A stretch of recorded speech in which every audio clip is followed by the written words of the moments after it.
यति बेला म मरेको छु, मेरो लास बोकिरहेको मानिस मेरै 13 दिने दाजुभाइ हो, जो मसँग 13 वर्ष बोलेन।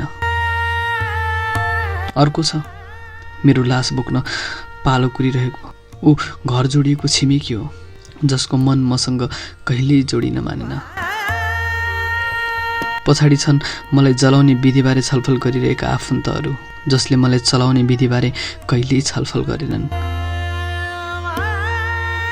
धेरै छन् यो मलामीको भिडमा जो मौन छन्।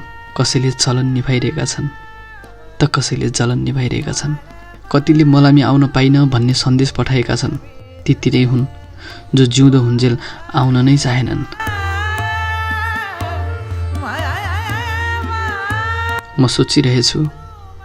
म सोचिरहेछु लास बनेपछि यति प्यारो हुने मानिस सास हुन्जेल किन प्यारो नहुने होला।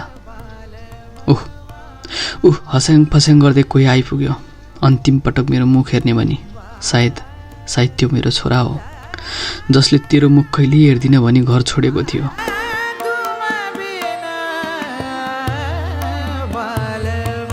लासले ठुलो कुरा गर्यो नभन्नु होला है। जिउँदो हुन्जेल त कहाँ बोल्न सकिँदो रहेछ र। बेवारिसे मरिन्छ कि भन्ने डरले पनि मरियो हजुर, शानदार मरियो। बाँचुन्जेल जसरी बाँचे पनि।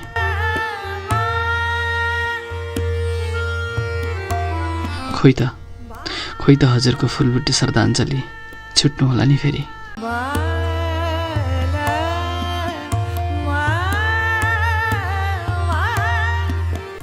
मैले भर्खरै वाचन गरेको कविता थियो, कविता मलामी। यस कविताका लेखक हुनुहुन्छ कवि हेमन्त गिरी।